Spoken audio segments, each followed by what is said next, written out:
Putin achava que isso era impossível. Quando a Rússia anexou ilegalmente a Crimeia em 2014, Putin achava que o jogo tinha acabado. A Ucrânia não tinha pessoal suficiente para recuperá-la. Era fraca demais, tímida demais. A Crimeia nunca seria libertada. Mas, como os tempos mudaram, a Ucrânia está mais poderosa do que nunca e acabou de dar um passo monumental em direção à completa libertação da Crimeia. Um golpe devastador foi desferido contra a Rússia, e ele veio acompanhado de uma mensagem que Putin nunca pensou que ouviria. Saia da Crimeia, ou a Ucrânia vai te expulsar. Putin não quer ceder, então a Ucrânia fez ele pagar com uma série espetacular de ataques. Vamos falar sobre o ocorrido com a base de mísseis Iskander ultra secreta da Rússia. No dia 28 de abril, as Forças de Operações Especiais da Ucrânia, ou SSO, usaram o Telegram para anunciar que haviam realizado algo que deveria ser impossível, até porque a Ucrânia nem deveria saber que seu mais novo alvo na Crimeia existia. Na noite de 28 de abril, drones das unidades de ataque médio da SSO atingiram o depósito dos sistemas de mísseis tático-operacionais Iskander, informou a SSO, acrescentando que o equipamento escondido estava localizado no território da antiga base de mísseis, perto do vilarejo de Ovrovsky, a 40 quilômetros a leste da Simferópol ocupada. Isso é um grande golpe para a Rússia. Seu local secreto de Iskander era um dos abrigos reforçados construídos na Crimeia na era soviética. Durante a Guerra Fria, os locais eram usados como abrigos de armazenamento para mísseis balísticos soviéticos R-5 de médio alcance. Agora a Rússia os utiliza para seus Iskanders. Cada um desses bunkers escondidos está enterrado no subsolo e protegido por grossas camadas de concreto que chegam a até 60 centímetros, ou quase 2 pés de espessura. A Ucrânia precisou superar a proteção e a camada de terra sobre os bunkers. Ela fez exatamente isso na Crimeia em 28 de abril. A arma escolhida pela Ucrânia em seu mais recente ataque à Crimeia provavelmente foi o FP-2, segundo reporta o New Voice of Ukraine. Esses drones de ataque médio são feitos pela Firepoint, fabricante dos híbridos de drone e míssil Flamingo da Ucrânia, e podem carregar ogivas capazes de penetrar concreto. Atualmente essa ogiva pesa 105 quilos, ou 231 libras. A Firepoint diz que pretende aumentar o poder explosivo de seus drones FP-2 ao introduzir uma ogiva de 150 quilos, ou 330 libras no futuro. Então isso é algo, Putin. Apesar do ataque de 28 de abril aos Iskanders ter sido ruim, poderia ter sido pior. Nada do que aconteceu à base secreta russa de Iskander foi bom para Putin e sua invasão à Ucrânia. A Ucrânia usou drones baratos para destruir um depósito com mísseis Iskander, que segundo a UKR Informe, custam até 4 milhões de dólares cada à Rússia. Esse é o retorno sobre investimento que a Ucrânia sempre deseja ver. Essa capacidade de atacar de forma barata e frequente faz parte da estratégia da Ucrânia para tirar a Crimeia de Putin para sempre. Ataques como esses estão mudando a situação da Crimeia. Antes disso, Putin ainda lamenta a perda dos mísseis Iskander para drones ucranianos. O dinheiro perdido em Ovrazhk em 28 de abril não é o único problema. Putin usa mísseis Iskander para aterrorizar a Ucrânia desde o início da invasão brutal. O míssil balístico Iskander pode voar até 500 km ou 311 milhas, então faz sentido que esteja sendo armazenado na Crimeia. Grande parte da Ucrânia continental está ao alcance da península ocupada. A Rússia criou variantes das ogivas Iskander, como a de fragmentação, usada contra a Ucrânia desde abril de 2025. E o Iskander-M pode carregar uma ogiva nuclear. Enquanto Putin mantiver mísseis Iskander na Crimeia, continuará com a ameaça implícita de aniquilação nuclear à Ucrânia. Essa implicação é poderosa, mesmo que a Rússia não tenha realmente nenhuma ogiva nuclear na Crimeia. Cada ataque bem-sucedido contra a Ucrânia usando Iskanders é um lembrete de que algo pior pode estar por vir. A Ucrânia agiu corretamente em 28 de abril ao destruir o depósito secreto dos Iskanders. A Ucrânia debilitou as capacidades de mísseis da Rússia e reduziu a ameaça que Putin pode representar contra o território continental daqui para frente. E a Ucrânia não parou por aí. Primeiro veio a destruição do concreto e provavelmente mais drones destruindo os mísseis Iskander dentro do bunker secreto de armazenamento da Rússia. Em 2 de maio houve outro ataque às capacidades de Iskander da Rússia na Crimeia. Ataques noturnos das forças ucranianas atingiram um grupo tático de mísseis Iskander e várias instalações de radar na península ocupada, segundo a mídia United 24. Aqui vemos uma campanha para reduzir a utilidade da Crimeia como ativo ofensivo de Putin. Se não pode lançar Iskanders da península, o que pode fazer? Essa será a pergunta que atormentará Putin enquanto drones ucranianos destroem mísseis Iskander russos. Para russos que se mudaram para a Crimeia após a anexação ilegal de Putin, pouco importará o que a Ucrânia atingir. É o fato de a Ucrânia ter atingido qualquer alvo, e já vem lançando ataques como esses há anos. O controle de Putin sobre a Crimeia depende de sua capacidade de proteger a península. Essa proteção está enfraquecendo. Cada drone ucraniano na Crimeia ocupada lembra ao povo russo que a guerra iniciada por seu líder pode chegar às suas portas a qualquer momento. Se os civis russos forem embora, o controle de Putin sobre a Crimeia enfraquece. O que a Ucrânia está fazendo aqui é enviar uma mensagem para esses civis. Saiam enquanto podem, porque só vai piorar. Para que essa mensagem surtisse efeito, a Ucrânia precisava reforçá-la. Atacar locais de Iskander e radares é um bom começo. Isso ajuda a evitar ataques de mísseis na Ucrânia e pode permitir mais ataques de drones a alvos russos na Crimeia. A Ucrânia precisava mostrar aos ocupantes que o tempo para deixarem a Crimeia está acabando. Essa mensagem aos aspirantes a colonizadores de Putin veio 2 dias após a Ucrânia atingir o abrigo secreto Iskander da Rússia. A Ucrânia mirou a ponte da Crimeia, que liga a península ao território russo. A Ucrânia deu um tiro de advertência para alertar os ocupantes da Crimeia sobre planos de remover a ponte da equação. Em 30 de abril, a Marinha da Ucrânia anunciou no Telegram que destruiu barcos de patrulha do FSB encarregados de proteger a ponte da Crimeia. Na noite de 30 de abril de 2026, as forças e os meios da Marinha das Forças Armadas da Ucrânia danificaram a frota de navios e barcos na área do Estreito de Kerch, declarou a Marinha da Ucrânia. Acrescentou que sabe exatamente o que atingiu, afirmando: como resultado do ataque, o barco de patrulha do FSB da Federação Russa, Zobel, e o barco anti-sabotagem, Rashanok, foram atingidos. O ataque causou mortes e feridos ao inimigo.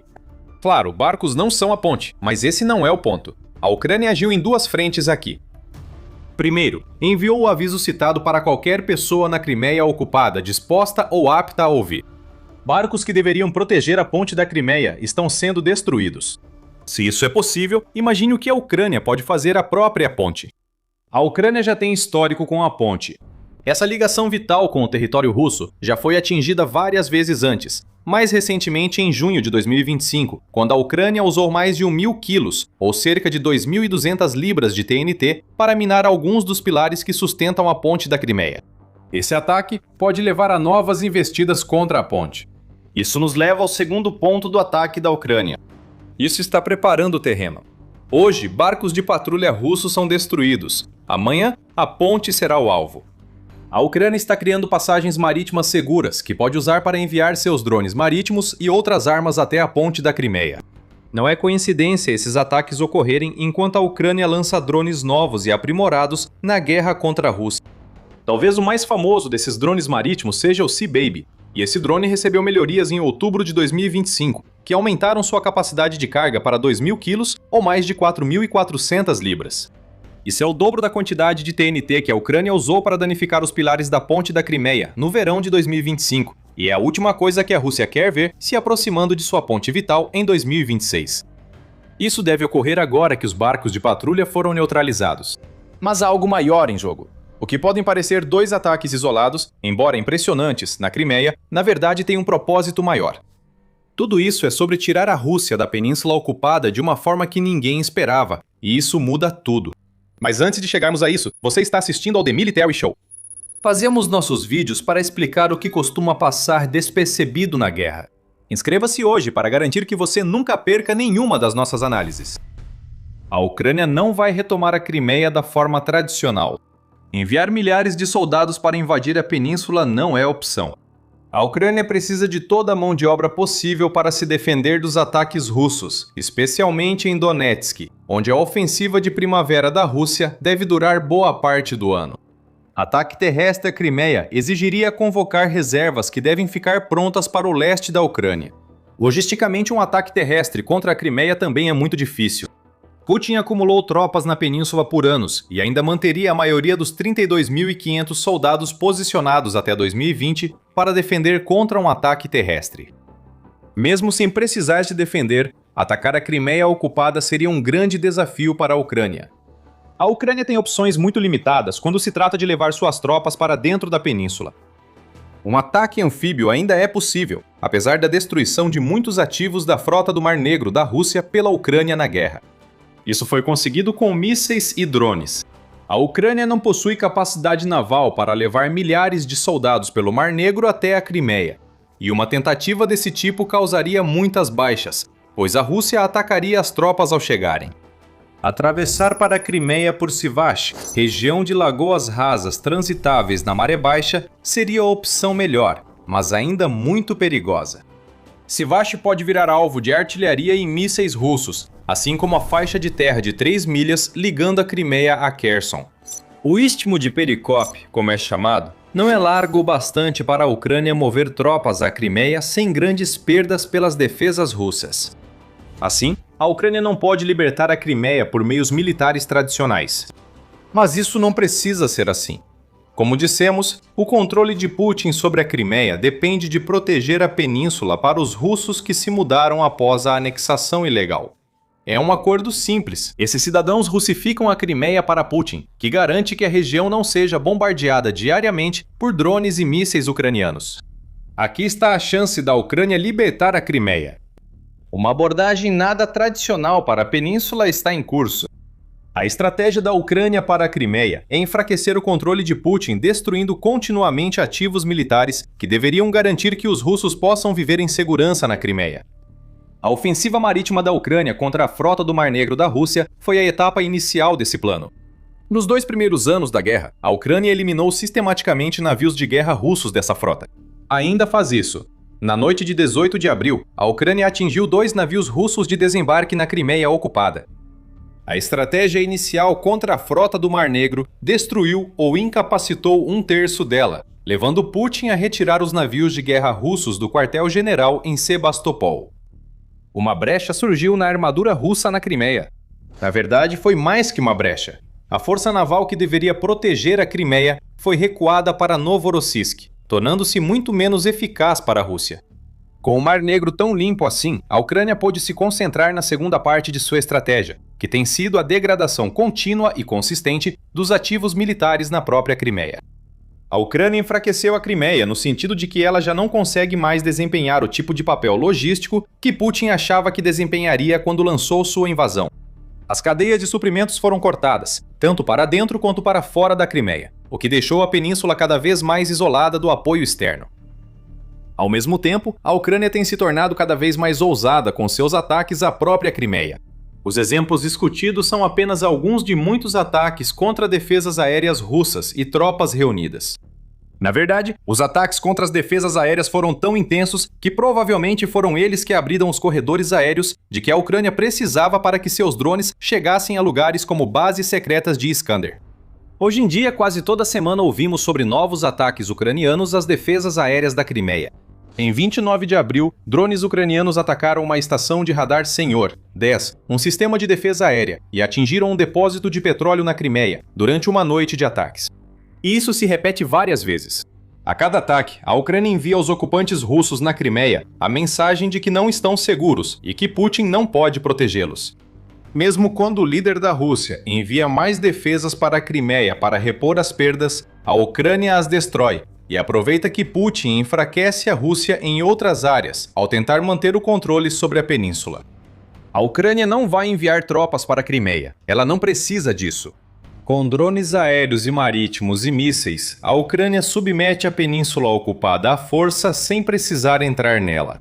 E isso é vital, porque assusta os civis russos. A Ucrânia não está mirando nesses civis com suas armas. Zelensky não é Putin. Mas o que a Ucrânia faz com cada um de seus ataques bem-sucedidos é criar um desejo entre esses civis de sair o mais rápido possível. Que se dane o desejo de Putin de russificar a península. Se ele não cumpre o acordo, as pessoas vão querer voltar para a relativa segurança das cidades no território continental russo. Não que a Ucrânia não possa atingir essas cidades também, mas ela não vai atacá-las nem de perto com a mesma frequência com que atinge a Crimeia. É aí que entram os ataques aos barcos que protegem a ponte de Kerch. Essa ponte é mais crucial para o controle de Putin sobre a Crimeia do que muitos pensam. E não pelo motivo que muitos supõem, nem pelo motivo que Putin imaginava. A ponte de Kerch deveria ser uma linha vital logística para a Rússia. Tropas e equipamentos poderiam entrar na Crimeia, vindos do território russo por essa ponte, e sair novamente para chegar às linhas de frente. Esse era o plano, mas em maio de 2024, a Rússia já não usava mais a ponte para abastecer suas forças na linha de frente, sinal precoce de que a estratégia da Ucrânia para libertar a Crimeia funcionava: isolar e depois atacar. Agora, a ponte é uma tábua de salvação para russos que vivem na Crimeia, anexada ilegalmente desde 2014. Segundo Kiev Independente, até dezembro de 2023, até 800 mil cidadãos russos mudaram-se para a Crimeia desde a anexação. Agora eles são maioria na península, pois estavam só cerca de 100 mil ucranianos na época do relatório. Essa migração foi incentivada pela Rússia por meio de tudo, desde empréstimos hipotecários preferenciais até a expulsão de cidadãos ucranianos para o continente, mas foi construída sobre a base da promessa de proteção de Putin. Essa base agora desmoronou. O ataque da Ucrânia a barcos de patrulha perto da ponte de Kerch serve de alerta aos russos na região. A Ucrânia pode atacar essa ponte a qualquer momento e com força. Os cidadãos russos que estão ilegalmente na Crimeia podem em breve ver a única rota de saída da península desmoronar, assim como as promessas de proteção de Putin. Agora eles têm duas opções: sair enquanto a ponte ainda existe, ajudando a desrussificar a Crimeia, ou ficar, ver a ponte de Kerch ruir e saber que as defesas contra a Ucrânia estão caindo, ataque de drone após ataque. A estratégia da Ucrânia gera resultados imediatos, mas visa o longo prazo. O país aposta que conseguirá conter a Rússia no continente, causando baixas devastadoras até forçá-la a se retirar. Depois, a Ucrânia pode focar em retomar a Crimeia por métodos tradicionais, mas talvez nem precise. Quando a retirada russa ocorrer, ataques como os de abril e maio podem já ter eliminado toda a presença militar russa na Crimeia. Não será preciso ataque terrestre. A Ucrânia pode recuperar a Crimeia com a Rússia recuando, graças aos ataques de longo alcance. Não que a Ucrânia não possa libertar seu território pela força quando necessário. Março de 2026 já foi suficiente para provar isso. Em um mês, a Ucrânia infligiu baixas recordes à Rússia e libertou uma enorme quantidade de território através de uma combinação de liderança forte e sua estratégia de defesa ativa. Se você quiser saber mais, veja nosso vídeo com as grandes conquistas da Ucrânia em março. Se gostou do vídeo, inscreva-se no The Military Show para acompanhar nossa análise das próximas etapas da estratégia da Ucrânia na Crimeia. Obrigado por assistir.